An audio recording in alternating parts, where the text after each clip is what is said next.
Seigneur, bonsoir. C'est déjà le vendredi soir. Ça ne rate pas. C'est aujourd'hui.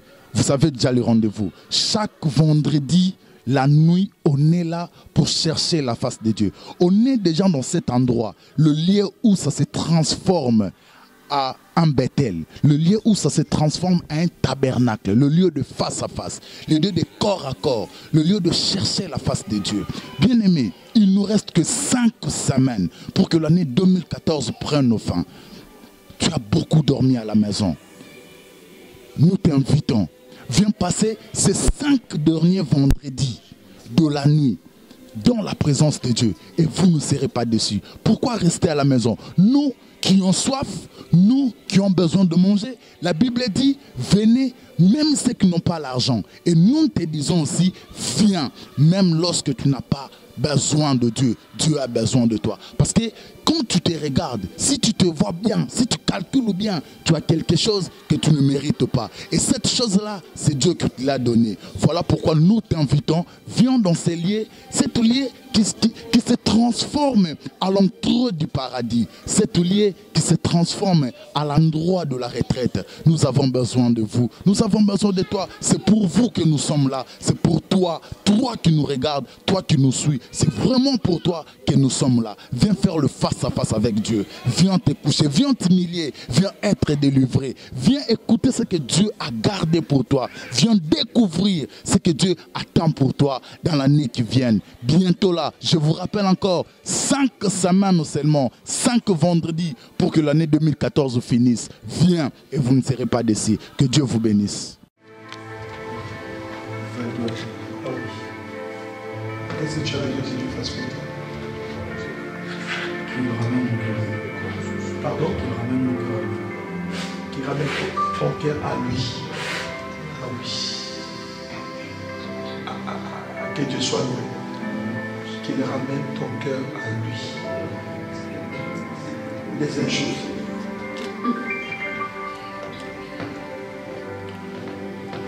Que son plan pour ma vie s'accomplisse. Amen.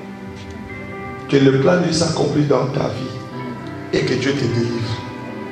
C'est ce que je vois. En bref, on peut dire que Dieu délivre. Et c'est ce qui va se faire tout à l'heure. C'est ce qui va se faire tout à l'heure. Je vois le merveille de l'Éternel. Dieu va faire cela tout de suite là. Mais on va s'éclairer parce que bientôt, quelque chose va se passer. Là où il y avait des freinages, Dieu va te libérer.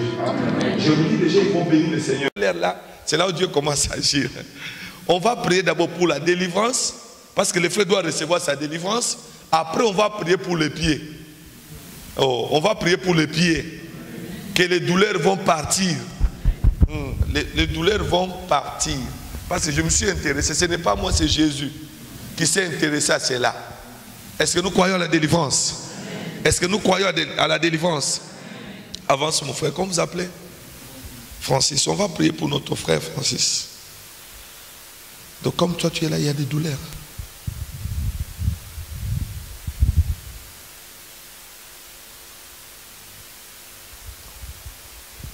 J'ai peur de ce que Dieu fait. Oh, qu'est-ce qui se passe? Qu'est-ce qui se passe? Qu'est-ce qui se passe? Qu'est-ce qui se passe? Vous voyez qu'est-ce qui se passe? Comment Dieu est tenté de faire, maman? Tu as vu comment Dieu est tenté de faire? Oh, vous voyez comment Dieu est tenté de faire? Vous voyez comment Dieu est tenté de faire? Vous voyez comment Dieu est tenté de faire? C'est parti. C'est parti. C'est parti. C'est parti. C'est parti. Wow, wow, wow, wow, wow. Wow, wow, wow, wow, wow. Jésus, Jésus, Jésus, Jésus, Jésus, Jésus, Jésus, Jésus. Wow, wow, wow, wow, wow, wow. Jésus. Non, non, non, non, non, non, non, non, non, non, non, non, non. C'est ça le miracle. C'est ça le miracle. C'est ça le miracle.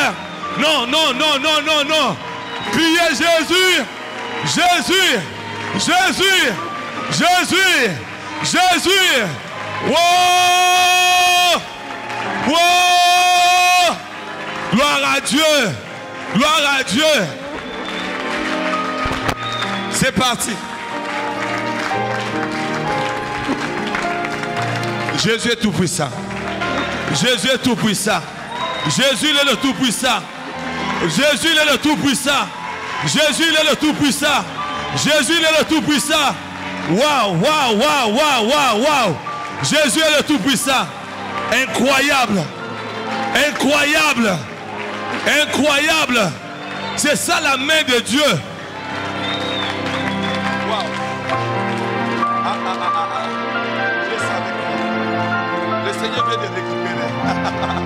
Dieu, il a récupéré ça. Oh. Oh, oh, oh. Vous voyez le miracle là? Il fallait qu'il parte à Paris afin qu'on puisse faire, faire quoi? Le Seigneur vient de faire le miracle. Le Seigneur vient de greffer. Waouh, waouh, waouh, waouh. Oh, oh, oh, oh, oh, oh, oh, oh, oh, oh. Qui est comme Jésus? Qui est comme Jésus? Non, non, non, non, non. Je vous avais dit, vous allez voir des choses dans cette église. Le Seigneur vient de greffer. Bien-aimés dans le Seigneur, c'est comme ça que ça se passe tous les vendredis. On est là avec le miracle instantané, de coups directs, le miracle de face à face avec Dieu. Il guérit le malade, il ressuscite les morts. Si ton Dieu est mort, essaye le mien, il est le même. Viens voir, nous t'invitons. Dans les 5 semaines qui te restent, viens encore, tu seras guéri, nous te promets. Face à face. Vous savez, le frère quand il a témoigné, il a dit, pasteur, tu auras la honte pour rien. Mais notre Dieu, ce n'est pas Dieu de honte. Donne-moi, vous allez le voir, il est vraiment en bonne santé, il est beau, Dieu l'a guéri. Le Seigneur a fait des miracles. Donc je vois que vous avez à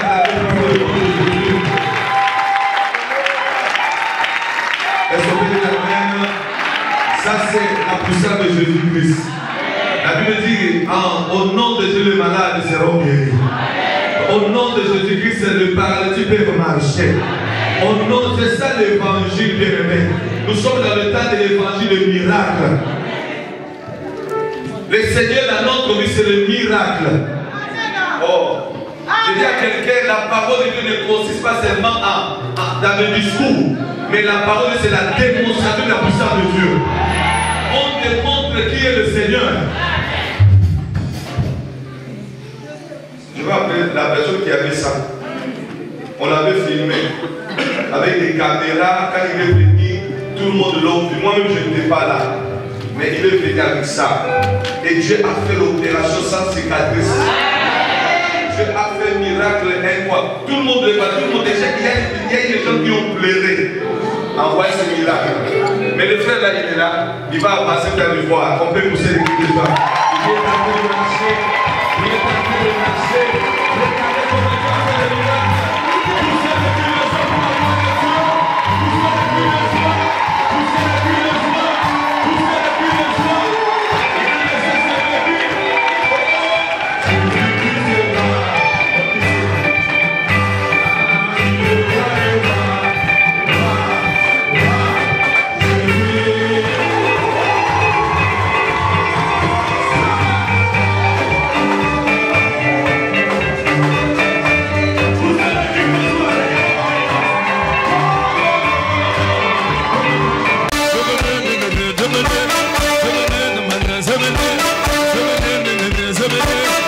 le cri de joie. Poussez le cri de joie.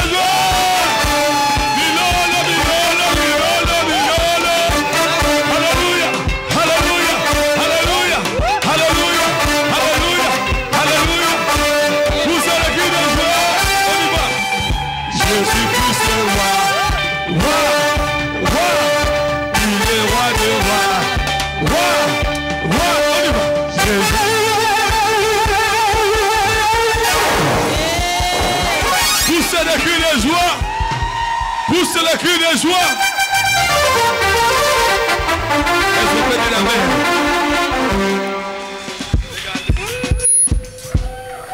Ça c'est le médicament que le frère devrait boire. Pas pour être guéri. C'était seulement pour calmer. Mais Jésus-Christ a guéri. Jésus-Christ a guéri. Il fait des opérations sans cicatrice. Oh, là où les hommes ne peuvent pas, Jésus peut. Là où les gens disent que ça ne marchera pas, Jésus, ça va marcher. Non, je te croyais dire amen plus fort. Il est capable. C'est Dieu de l'église qui est suivant, il est capable. Au fur et à mesure, il va continuer à faire. Il fera ce matin dans ta vie. Il fera dans ta famille. Vous allez voir les images. Hein? On va mettre les images sur internet. Et vous allez voir comment il était. Et quand vous le voyez maintenant, c'est incroyable. Ça, c'est Dieu qui peut faire ça. Il va vous expliquer comment il a eu son miracle le vendredi. Il n'habite pas à Orléans, il habite à Paris. Il devrait avoir l'opération le lundi, mais Dieu l'a opéré le vendredi. Amen. Je me demande, quand il va rentrer chez le médecin va dire, mais l'opération, on va faire l'opération, non? Il y a quelqu'un qui a fait l'opération. Nous sommes dans l'état, les médecins doivent savoir, en dehors de Jésus qui il est là. Témoigne papa, qu'est-ce que Dieu a fait devant l'église? Là, comment Dieu a fait ces miracles?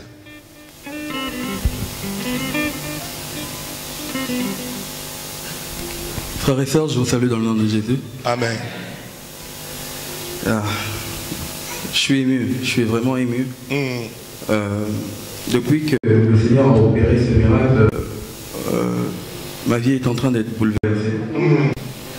Et enfin, alors je m'appelle Francis Amour, j'ai 23 ans. Je suis chrétien. J'ai donné ma vie à Dieu il y a quelques années.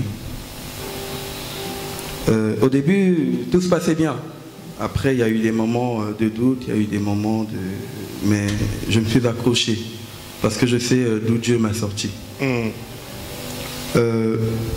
J'étais en Afrique, j'ai rejoint mes parents il y a quelques années et ça faisait plusieurs années qu'on ne s'était pas vus. Les premières semaines, les choses se passaient bien. Et puis après, on a eu des difficultés. Il y a eu des... Enfin, les relations étaient conflictuelles. Je ne comprenais pas ce qui se passait. Enfin, je n'ai pas compris pendant 4 ans. Et après, le Seigneur m'a montré que ça n'avait rien de normal, que ma famille, elle était persécutée. Et j'ai envie de dire, le Seigneur, il a ouvert mes yeux, j'ai commencé à voir l'œuvre du malin. Et là, j'ai commencé à prier, mais prier vraiment. Seulement, j'ai commencé à subir des attaques de l'ennemi. Puis la semaine dernière, ou il y a 2 semaines, je ne me souviens même plus, il s'est passé un truc à la maison. Ma mère a posé une casserole d'huile sur le feu, enfin sur la plaque chauffante. La casserole, elle a pris feu, elle avait fait un tour. Et j'étais au balcon, j'étais en train de prier, au fond de moi. Et là, elle est arrivée, elle a pris la casserole avec ses mains, la casserole en feu, et elle a voulu l'emmener au balcon pour l'éteindre. Seulement, elle s'est fait brûler et elle a lancé la casserole. Et comme j'étais sur le côté, elle ne me voyait pas. J'ai reçu la casserole sur ma jambe droite, au niveau du mollet. Ça fait que j'ai perdu toute la peau sur le mollet. Et j'avais une douleur insoutenable. Une douleur insoutenable au point de prendre des médicaments pour me shooter, pour atténuer la douleur. Les médecins m'ont dit après que la brûlure, la plaie, elle s'était compliquée et qu'il fallait me faire une greffe de peau. Donc prendre la peau sur mon mollet. La greffe, c'était rien. La greffe, pour moi, c'était rien. Pour moi, la difficulté, c'était la douleur.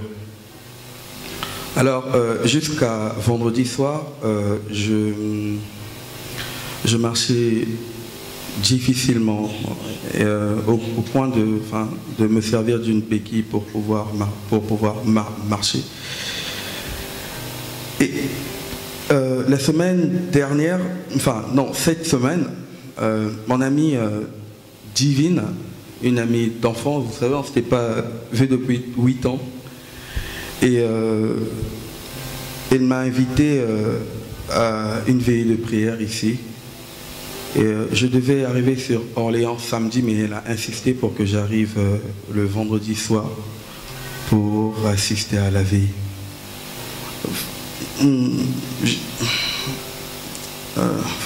Par rapport à mon programme, c'était impossible.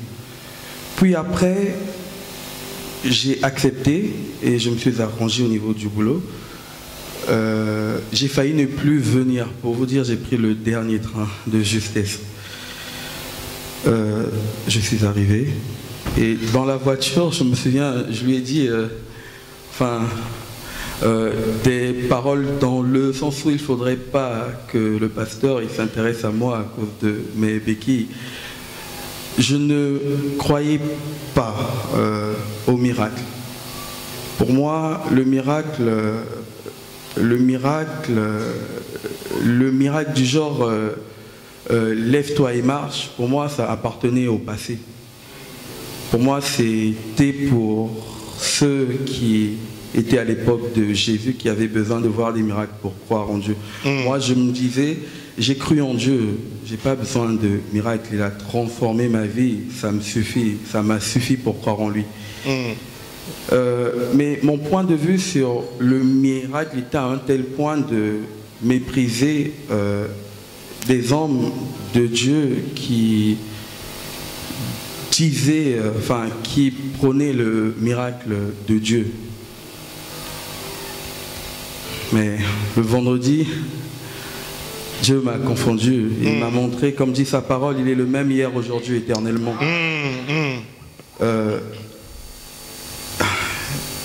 J'étais là assis, je me disais, il ne faudrait pas que le pasteur il m'appelle.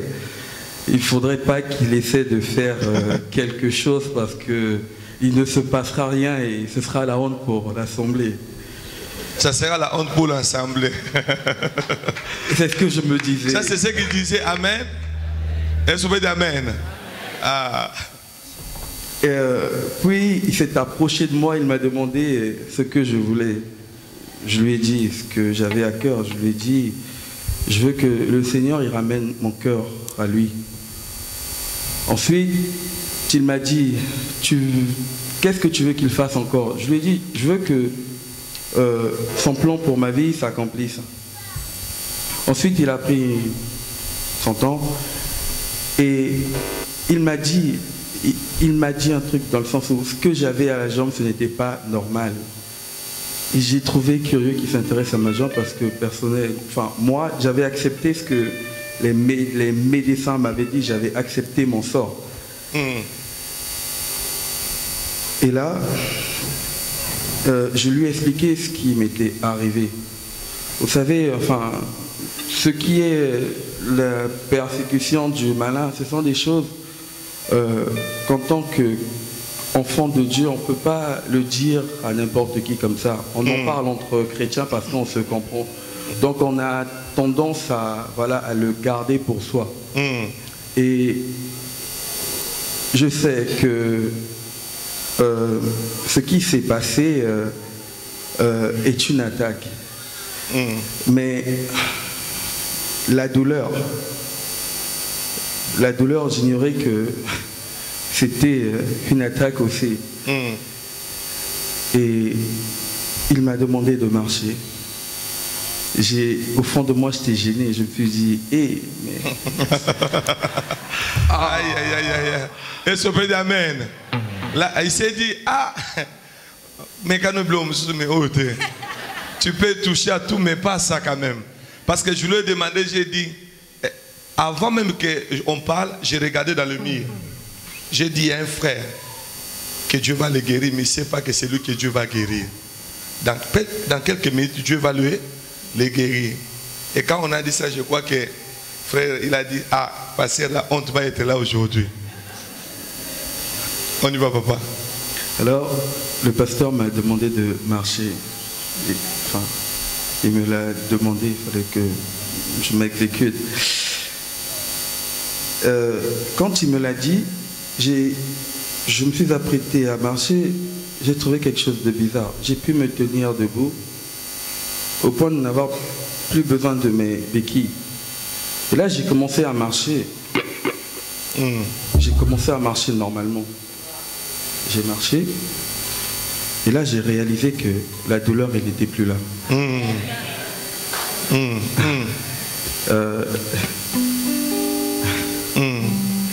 J'ai pleuré.